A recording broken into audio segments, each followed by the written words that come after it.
Polda DIY kembali melakukan rotasi pejabat utama dalam upacara serah terima jabatan yang digelar pada Senin 14 Juli 2025 di Gedung Anton Sujarwo, Mapolda DIY. Upacara ini dipimpin langsung oleh Kapolda DIY Irjen Pol Anggoro Soekartono dan dihadiri oleh jajaran pejabat utama, bayangkari serta perwakilan personel Satuan Kerja Polda DIY. 3 jabatan strategis yang diserah terimakan yaitu Irwasda, Direskrimsus, dan Kapolresta Yogyakarta. Brigjen Pol Adi Wibowo yang sebelumnya menjabat sebagai Irwasda Polda DIY kini dipercaya mengemban tugas baru sebagai Auditor Kepolisian Utama tingkat 2 di Slok Polri.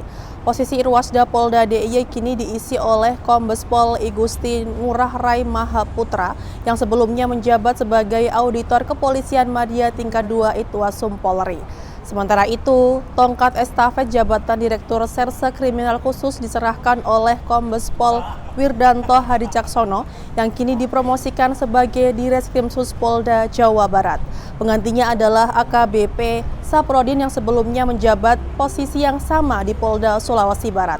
Untuk jabatan Kapolresta Yogyakarta, Kombes Pol Aditya Surya Dharma resmi menyerahkan jabatan kepada Kombes Pol Eva Guna Pandia yang sebelumnya menjabat sebagai Karolog Polda Papua Barat. Kombes Pol Aditya kini mengemban tugas baru sebagai Kasubditpam VIP Ditpam Ovit Korsabara Baharkam Polri. Mutasi ini berdasarkan surat telegram Kapolri tertanggal 24 Juni 2025.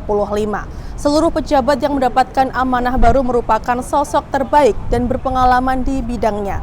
Dengan kehadiran pejabat baru ini diharapkan pelayanan masyarakat dapat semakin meningkat.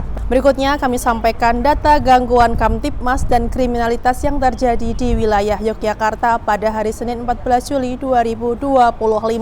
Selama 1 kali 24 jam telah terjadi 18 kejadian, yakni Polda DIY 2 kejadian terdiri dari 1 kasus curanmor dan 1 kasus penggelapan. Polresta Yogyakarta 4 kejadian terdiri dari 1 kasus penyalahgunaan obat, 1 kasus curanmor, 1 kasus KDRT, dan 1 kasus penggelapan. Polresta Sleman 5 kejadian terdiri dari 1 kasus KDRT, 1 kasus curat, 1 kasus Undang-Undang ITE, 1 kasus perbuatan cabul, dan 1 kasus penganiayaan. Polres Bantul 6 kejadian terdiri dari 1 kasus pencurian, 1 kasus curat, 3 kasus penyalahgunaan obat, dan 1 kasus pengeroyokan. Polres Gunung Kidul 1 kejadian yakni 1 kasus curat.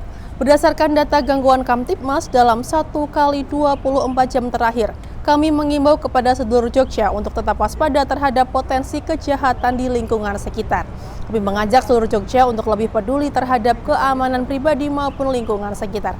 Pastikan kendaraan dikunci dengan aman, hindari penggunaan atau penyalahgunaan obat-obatan terlarang, dan segera laporkan jika melihat atau mengalami tindakan kekerasan, pencurian, penipuan, atau bentuk pelanggaran hukum lainnya. Jika menemukan hal mencurigakan atau situasi darurat lainnya, segera hubungi layanan call center 110 atau laporkan ke kantor polisi terdekat. Demikian Polda Jogja News edisi hari ini. Saya Brigadir Filania, matur nuwun dan salam Tribrata.